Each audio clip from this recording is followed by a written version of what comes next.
Programang ito ay rated SPG, striktong patnubay at gabay ng magulang ang kailangan.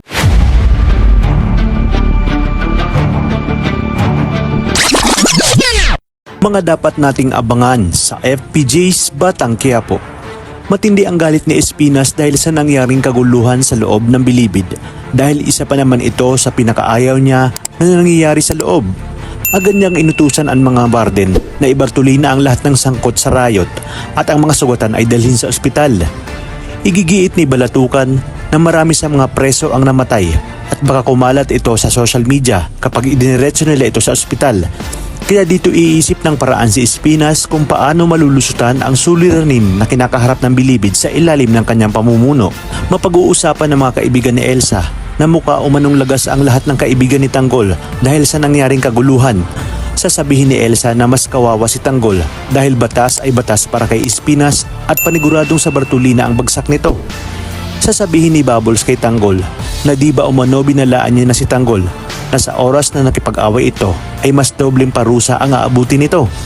Ngunit iginiit ni Tanggol na hindi niya kayang panoorin na pinapatay at pinapahirapan ang kanyang mga kaibigan kaya handa siyang pumatay para sa mga ito. Pakikiusapan ni Tanggol si Warden na balitaan siya tungkol sa kalagayan ng kanyang mga kaibigan pero walang kasiguraduhan kung mabubuhay pa umano ang mga ito. Kinabukasan, mababalitaan ni Espinas ang kapalpakan ni Bong. Mapagpapasahan ni Espinas na si Tanggol ang pumalit kay Bong dahil sa nakita niya nga ang husay sa pagkikipaglaban nito kagabi at alam niyang kayang-kaya ni Tanggol ang ipapatrabaho niya dito kung kaya't ipapalabas na si Tanggol sa Bartolina habang nag-aagaw buhay si Bong. Sa pag-iisa ni Tanggol ay naisip niya na imbis na sinubukan na nilang magbagong buhay sa loob ng kulungan ay hindi pa rin pala sila nilulubay ng kamalasan kung kaya't naging buhay na nito ang kaguluhan. Habang si Bong naman ay mukhang tagilid ang sitwasyon dahil nabigo itong ipatumba si Congressman Sibilya. Ito na nga ang huling tsansa ni Bong para patunayan kay Espinas ang kanyang sarili, ngunit bigo siyang magtagumpay.